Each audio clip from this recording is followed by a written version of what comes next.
அஸ்ஸலாம் அலைக்கும். முந்தைய தொடரில் என்ன பார்த்தோம் என்றால், ஹாசிம் குலத்தவரிடமிருந்து அப்துல் முத்தலிப் உடைய தந்தை மதீனாவில் உள்ள பெண்ணை சல்மா என்றவரை திருமணம் முடித்து அவருக்கு அப்துல் முத்தலிப் பிறந்து அவரை அவருடைய சித்தப்பா மக்காவுக்கு அழைத்து சென்றார். அவருக்கு நிறைய பொறுப்புகளை கொடுத்தார்.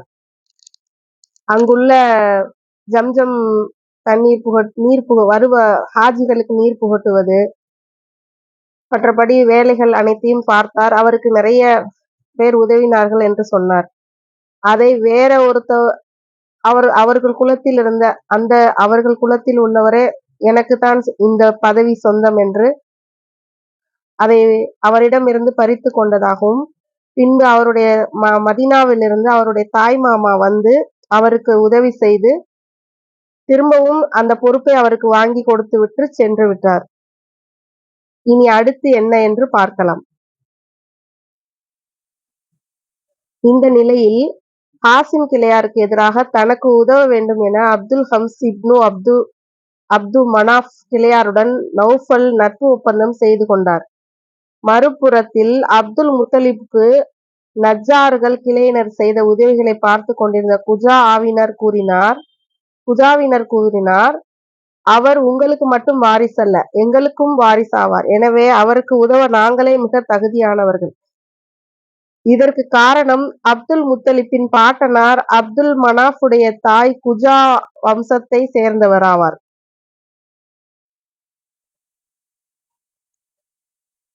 நதுவாக்கு சென்று அப்துல் சம்ஸ் மற்றும் நௌஃபுலுக்கு எதிராக உங்களுக்கு உதவி செய்வோம் என்று ஹாசிம் கிளையாரிடம் நட்பு ஒப்பந்தம் செய்து கொண்டனர்கள். இந்த நட்பு ஒப்பந்தமே பிற்காலத்தில் மக்கா வெற்றி கொள்வதற்கு காரணமாக அமைந்தது. இறை இல்லம் கௌபா சம்பந்தமாக அப்துல் முத்தலிப் இரு முக்கிய நிகழ்வுகளை சந்தித்தார். ஜம்ஜம் கிணறு. முதலாம் நிகழ்வு, அப்துல் முத்தலிப்புக்கு கனவில் ஜம்ஜம் கிணற்றின் இடம் காண்பிக்கப்பட்டது. அதை தோண்டுமாறு உத்தரவிடப்பட்டது. அதை அவர் தோண்டிய போது ஜூர்ஹும் கோத்திரத்தினர் மக்காவிலிருந்து வெளியேற்றப்பட்ட போது அதனுள் போட்டு மூடியிருந்த வாள்களும் கவச சட்டைகளும் தங்கத்தாலான இரு மான் சிலைகளும் கிடைத்தது. அப்துல் முத்தலிப் வாள்களை உருக்கி கஅபாவின் கதவாக ஆக்கினார். இரு தங்க மான் சிலைகளையும் உருக்கி கதவின் மேல் தகடாக ஆக்கினார்.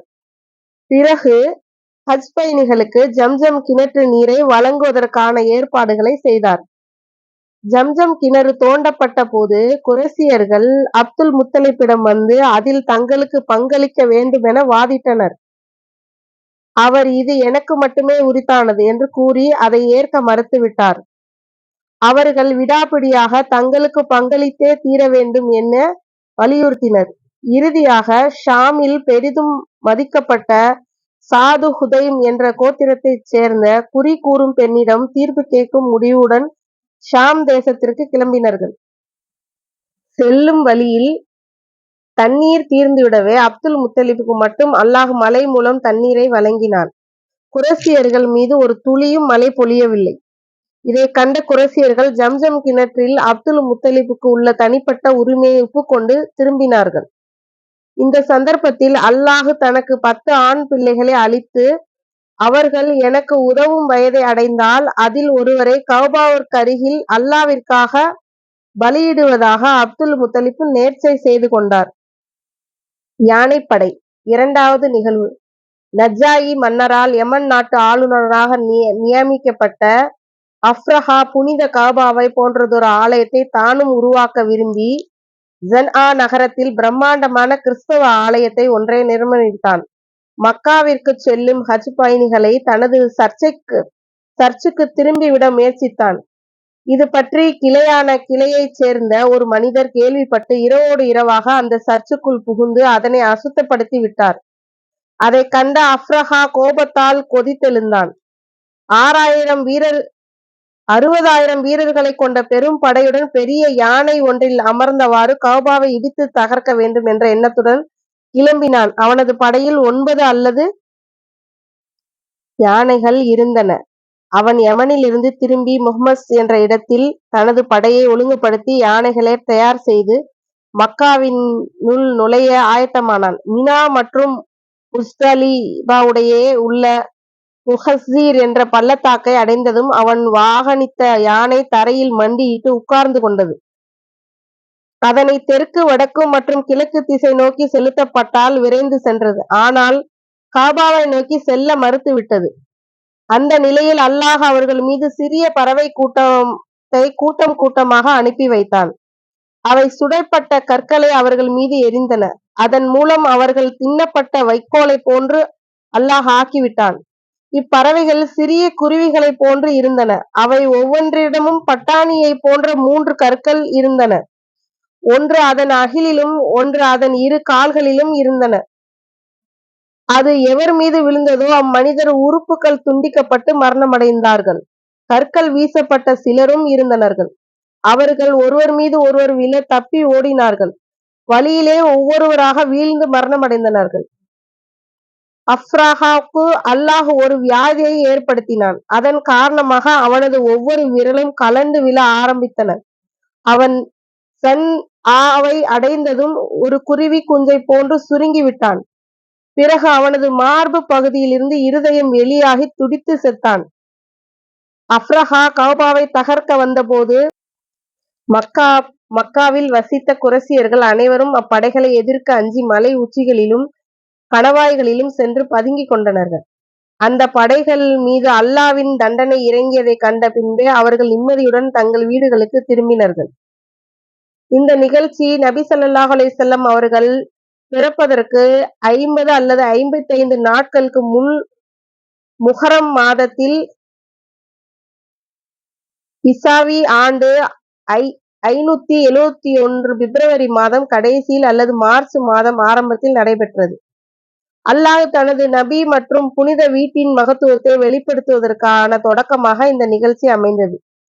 ஏனென்றால் பைத்துல் முத்ததீஸ் முஸ்லிம்களில் வசம் இருந்து இருமுறை இணை வைப்பவர்களால் ஆக்கிரமிக்கப்பட்டது. புக்து நக்ஸ் கிமு 587 ஆண்டிலும் ரோமானியர்களால் கிபி 70 ஆண்டிலும் கைப்பற்றினார்கள். அக்காலத்தில் கிறிஸ்தவர்களே ஈசா அலைஹிஸ்ஸலாம் அவர்களை ஈமான் கொண்ட முஸ்லிம்களாக இருந்தனர்கள். ஆனால் மக்காவாசிகள் நிராகரிப்பவர்களாகவே இணை வைப்பவர்களாகவே இருந்தும் ஹஃபாஸாவை சேர்ந்த கிறிஸ்தவர்களே முஸ்லிம்களாக இருந்தும் அவர்கள் கஅபாவை கைப்பற்ற முடியவில்லை. அஃப்ராஹாவின் யானை படைகளை அல்லாஹ் அழித்த செய்தி பாரசீகம், ரோம் போன்ற உலகின் பெரும்பாலான பகுதிகளை விரைந்து சென்றடைந்தது. ஏனென்றால் ஹஃபாசியர் ரோம் நாட்டுடன் வலுவான தொடர்பு வைத்திருந்தனர். அவ்வாறே பாரசீகர்கள் பார்வை ரோமானியர்கள் மீது எப்போதும் இருந்தது. அவர்களுடைய நட்பு கொண்டவர்களும் ஏற்பட்ட நிகழ்வுகளை துல்லியமாக கண்காணித்து வந்தனர்கள். இந்த யானைப்படை சம்பவம் பற்றி அறிந்தவுடன் பாரசீகர்கள் விரைந்து சென்று யமனை கைப்பற்றினார்கள். அக்காலத்தில் பாரசீகமும் ரோமும் நாகரிக உலகின் முன்னோடிகளாக திகழ்ந்தன. யானை சம்பவம் உலக மக்களின் பார்வையை கஅபாவின் பக்கம் திருப்பி அதன் மாண்புகளையும் அதையே அல்லாஹ் புனித பூமியாக தேர்ந்தெடுத்துள்ளான் என்பதையும் உணரச் செய்தது. புனித மண்ணில் இணை வைப்பவர்களுக்கு அல்லாஹ் உதவி செய்த இந்நிகழ்ச்சி ஒரு மறைமுக கருத்தை சுட்டிக்காட்டுகிறது. அதாவது யாரேனும் இப்புனித மண்ணில் இருந்து தன்னை இறைவனின் தூதர் என வாதிட்டால் அவர் உண்மையாளர்களாகத்தான் இருக்க முடியும். ஏனென்றால் நிச்சயமாக அவர் புனித மண்ணில் பொய்யுரைக்க முடியாது.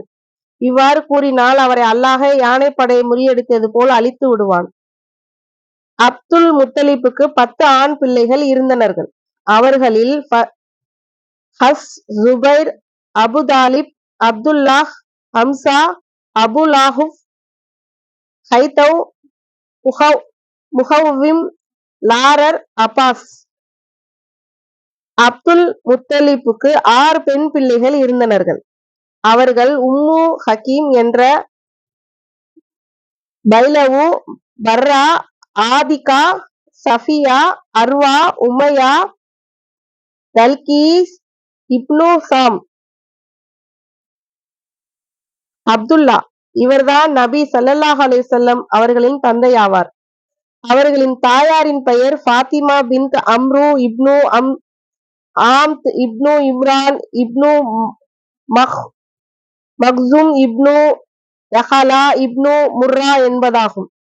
முகமது அப்துல் முத்தலிப்பின் மக்களின் அப்துல்லா மிக அழகிய தோற்றமுடையவராகவும் ஒழுக்கசீலராகவும் தந்தையின் பிரியத்துக்குரியவராகவும் இருந்தார். அவரே தாஃபீக் பலியிடப்பட்டவர் என்று பெயரையும் பெற்றவர். அப்துல் முத்தலிப் தனது பிள்ளைகள் வாலிப வயதை அடைந்த போது தன்னுடைய நேர்ச்சையை பற்றி அவர்களிடம் தெரிவித்தார். பிள்ளைகள் அனைவரும் அதை ஒப்புக்கொண்டனர்கள். அவர்களில் எவரை பலியிடுவது என்பது பற்றி சீட்டு குலுக்கி பார்த்தபோது அதில் அப்துல்லாவின் பெயர் வந்தது. அவர் தனது நேசமிகு மகன் என்பதால் அப்துல் முத்தலிப், அல்லாவே, அப்துல்லாவை அறுக்கவா, அவருக்கு பதிலாக 100 ஒட்டகையை அறுக்கவா என்று கேட்டு அவ்வாறு எழுதி குலுக்கி போட்டு எடுத்ததில் 100 ஒட்டகையே என எழுதப்பட்ட சீட்டு வெளியானது. சிலருடைய கூற்று என்னவெனில், அப்துல் முத்தலிப் அம்புகளில் தனது பிள்ளைகளின் பெயர்களை எழுதி ஹுஃபுல் சிலையின் தலைப்பூசாரியிடம் கொடுத்தார். அவர் குலுக்கி எடுத்த அம்புகளில் அப்துல்லாவின் பெயர் எழுதப்பட்டிருந்தது. உடனே அப்துல் முத்தலிப் அப்துல்லாவை பலியிட கஅபாவை அழைத்துச் சென்றார். அவரை குறைஷியர்கள் தடுத்தனர்கள். குறிப்பாக மக்சூம் கிளையைச் சேர்ந்த அப்துல்லாவின் தாய் மாமன்களும் அப்துல்லாவின் சகோதரர் அபுதாலிபும் தடுத்தனர்கள். அப்துல் முத்தலிப் அவர்களிடம், நான் செய்த நேர்ச்சையை எவ்வாறு நிறைவேற்றுவது என்றார். அவர்கள், குறி சொல்லும் பெண்ணிடம் இது பற்றி ஆலோசனை கேள் என்று கூறினார்கள். அதை ஏற்று அவளிடம் சென்றபோது அப்துல்லாவின் பெயரை ஒரு சீட்டிலும் 10 ஒட்டகை என்பதையும் மற்றொரு சீட்டிலும் எழுதி போட்டு அப்துல்லாவின் பெயர் வந்ததால், அல்லாஹ் திருப்தி அடையும் வரை 10 10ஆக அதிகரித்து சொல்லுங்கள். எப்போது ஒட்டகையின் சீட்டு வருமோ அந்த 100 ஒட்டகையா அல்லது அப்துல்லாவா என்று எழுதி குலுக்கி போட 100 எண்ணிக்கை சீட்டு குலுக்களில் வந்தது. எனவே 100 ஒட்டகைகள் பலியிடப்பட்டன. இந்த முறையை அனைவரும் பயன்படுத்திக் கொள்ளும்போது அனுமதி வழங்கப்பட்டது. அதுவரை குறைஷியரிடம் அரபியரிடம் ஒரு மனிதனின் கொலைக்கான நஷ்டஈடு 10 ஒட்டகைகளாக இருந்தன. இந்த நிகழ்ச்சிக்கு பிறகு 100 ஒட்டகைகளாக உயர்த்தப்பட்டன. இஸ்லாமும் அதனை அங்கீகரித்தது. நபி ஸல்லல்லாஹு அலைஹி வஸல்லம் அவர்கள் கூறினார்கள், நான் பலி கொடுக்கப்பட்ட இருவரின் மகன், அதாவது இஸ்மாயில் அலைஹிஸ்ஸலாம் அவர்கள் மற்றும் தந்தை அப்துல்லாவை குறித்து இவ்வாறு கூறினார். இந்த உரையை இத்துடன் முடித்துக் கொள்கிறேன். இன்ஷா அல்லாஹ் அடுத்த தொடரில் பார்க்கலாம்.